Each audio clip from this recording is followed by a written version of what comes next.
Welcome. I'm Susan F. Moody, your guest host for today's episode of Tips for the Transition. I have the privilege today to interview your regular host, María Tomás-Keegan, creator of Transition and Thrive with Maria. Maria has been interviewing each of the co-authors of the new book, From Resilience to Brilliance. And since she is one of the authors herself, we thought this might be a fun way to get Maria's story out to all of you.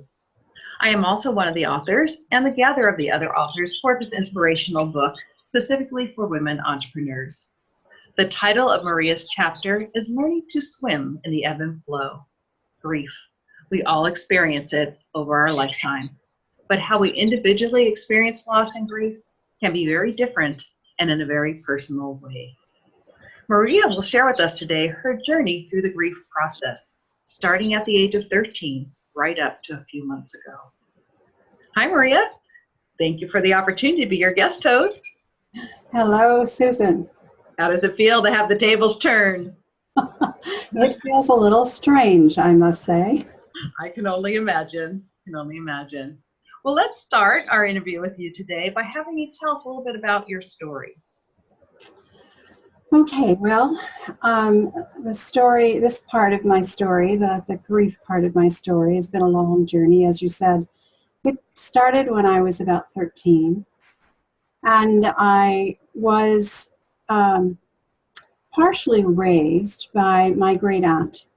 She lived in our household of 6 people, and my two parents and my 3 brothers and I, and she joined us to help raise the kids because Mom was a nurse and worked nights, and my father worked days, and they needed help. So she came from the Philippines to join our family. And she was just a really important part of my life. And as we all got older, she got older too, unfortunately. And instead of her taking care of us, we started to take care of her. And I lost her when I was 13. And it was a significant moment in my life that I won't ever forget. All that she did for us, and it was such a big loss. And I just didn't know how to deal with it. I withdrew a lot and wouldn't speak about her, would not go near her room. And I realized that I was getting, and my parents realized, that I was getting into a really deep funk over it. So my mom was the one who helped me to talk about it and talk it out. And I soon was able to surround myself with things that Tia Hilda had made or had given me, and started to think about them differently and think about her memory differently.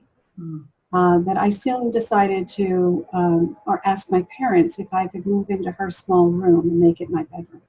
Oh. And then I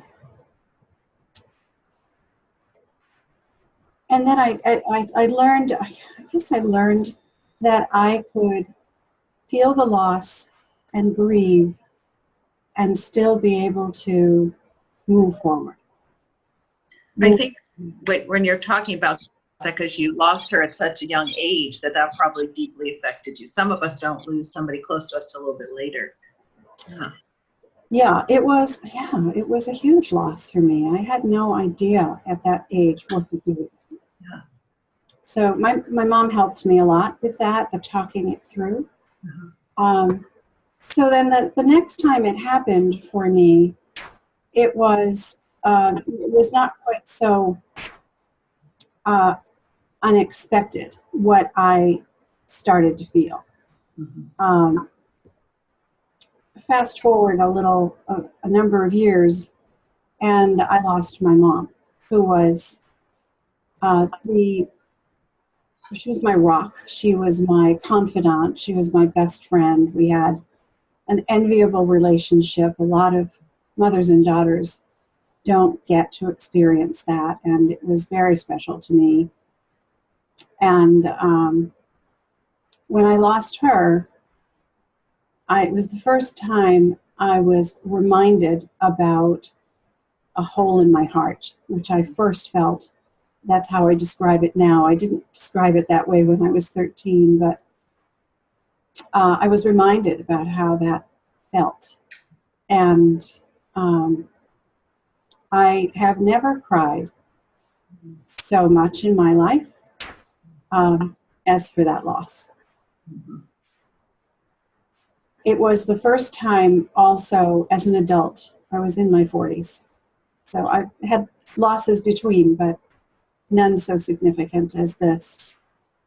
It was the first time I really recognized the ebb and flow of grief. That it can come at, it set me in a tailspin sometimes. It totally overwhelmed me, and then it would ebb, and I would feel some relief.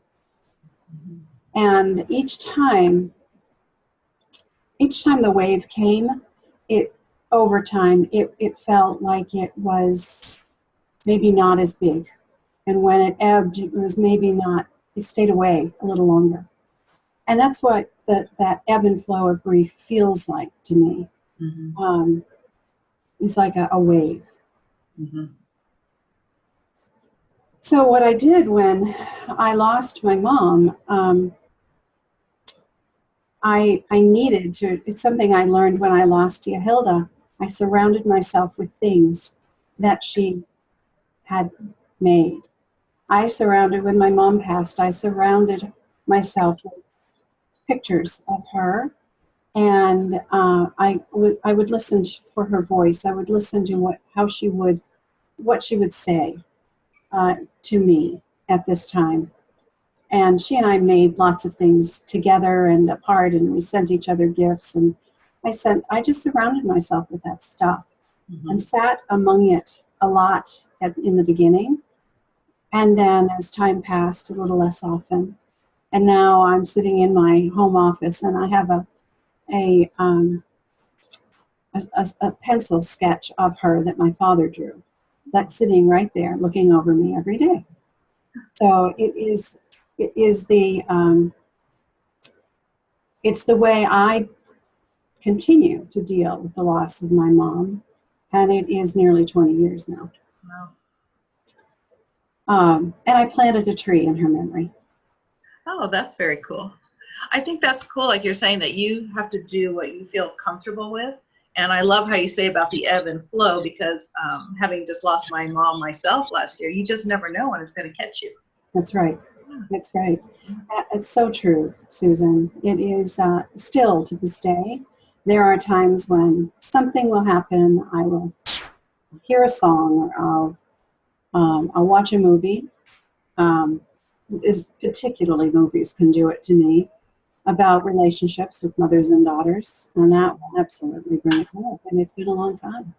Yeah. You never really get over it. Mm-hmm. Yeah. You said 20 years. Yeah. And then most recently, I thought I was prepared for anything after losing my mom, and then a few years later, I lost my dad. Another significant loss.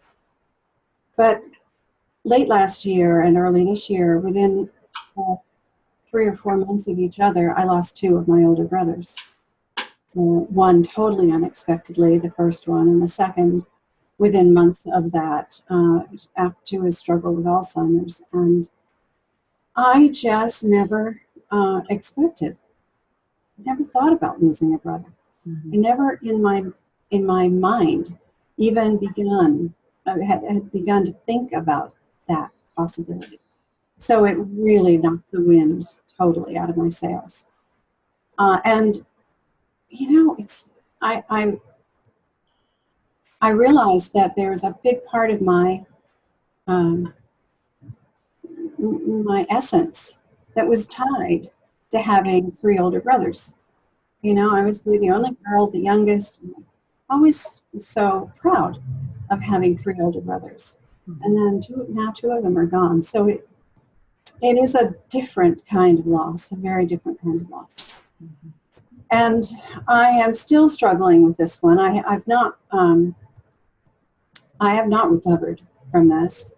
I don't know exactly what the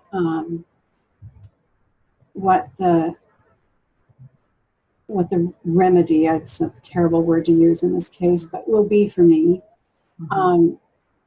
I have things that they each have given me that I wear or I touch. My oldest brother, who died from Alzheimer's, was a wood craftsman, has made me all kinds of bowls and boxes, and those are with me. I touch them every day. My middle brother gave me something that is precious to me, and I wear it a lot. So, my remaining brother and I just have stayed very close in a very different way. And I always say to him, "You take care of yourself, because I can't lose you too." Yeah. Well, thank you for sharing that personal reflection. I know I have 3 brothers as well, and I can't imagine. Yeah, I can't imagine. So, and you also spoke about in this particular segment about how you stay in touch personally with items to get through your grief. And in our next segment, we'd like to talk more about the emotional journey of grief, if you will. So I'd like everybody to please stay tuned. I'm Susan F. Moody, and I'm going to see you next time on Tips of the Transition with María Tomás-Keegan. Thank you for listening.